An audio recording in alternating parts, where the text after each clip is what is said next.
நேற்று லாஸ்ட்டில் வந்து சாண்ட்ரா வந்து கொஞ்சம் உடஞ்சி போயிட்டாங்க. ஏன்னா அவங்க பொதுவாக ஆக்டிங் தான் பண்ணுவாங்க. ஆனால் ஹஸ்பண்டை திட்டினோடனே கொஞ்சம் உண்மையிலேயே வந்து அப்செட் ஆகிட்டாங்க.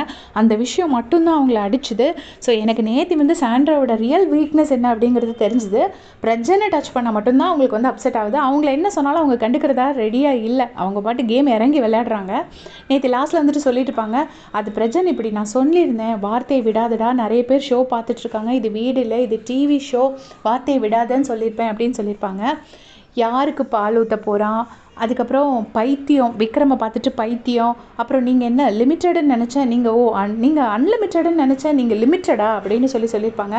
அப்புறம் கழுத்தை பிடிச்சி திவ்யா வெளியே அனுப்பு, அப்போ கழுத்தை பிடிக்க மாட்டேன்னா வேறு எதை பூ அப்படின்னு இருப்பாங்க, எதை பிடிப்பேன்னு சொல்ல வந்துட்டு அதை ஸ்டாப் பண்ணியிருந்திருப்பாங்க.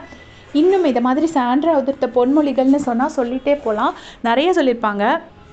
பிரஜன் கிட்ட வச்சுட்டே வந்துட்டு ஊட்டி விடுவீங்களா அந்த மாதிரிலாம் பேசியிருப்பாங்க. நிறைய விஷயங்கள் சாண்ட்ரா பேசியிருப்பாங்க. ஆனால் தான் எதுவுமே பேசாத மாதிரியும், எல்லா தப்புமே பிரஜன் மட்டுமே பண்ணது மாதிரியும், அதை தெரிஞ்சிருந்தால் நான் கண்டிச்சிருப்பேங்கிறது மாதிரியும் ஒரு சரியான ஒரு ஆக்டிங் பண்ணியிருப்பாங்க லாஸ்ட்டில். அது எல்லாத்துக்கும் மேலே அவர் என்ன ஐசிங் மாதிரி என்ன சொல்லியிருப்பாங்கன்னா, பிரஜன் வந்து அக்கா தங்கச்சின்னு மீன் பண்ணது வந்து ரம்யாவையும் கனியுமா. அப்போ அப்பா யார்? கானா வினோதா? எனக்கு அது புரியலை. ஏன்னா அப்பான்னு சொல்லியிருப்பாரு. அந்த அப்பாங்கிற வேர்டை யாரை மென்ஷன் பண்ணாங்க? இதில் நிறைய பேர் வந்து என்கிட்ட கிளாரிஃபை பண்ண சொல்லியிருந்தீங்க.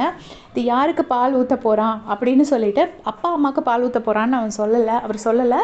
அவர் வந்துட்டு அப்பாவுக்கோ அம்மாவுக்கோ அந்த பாவம் போய் சேரும்னு தான் சொல்லியிருப்பாங்க அப்படின்னு சொல்லியிருப்பாங்க.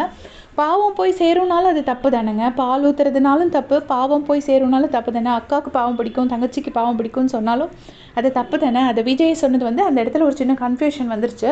பட் வாட் எவர் என்ன சொன்னாலுமே அந்த ஃபேமிலி இன்வால்வ் பண்ணி அப்படி பேசினது தப்பு தான்.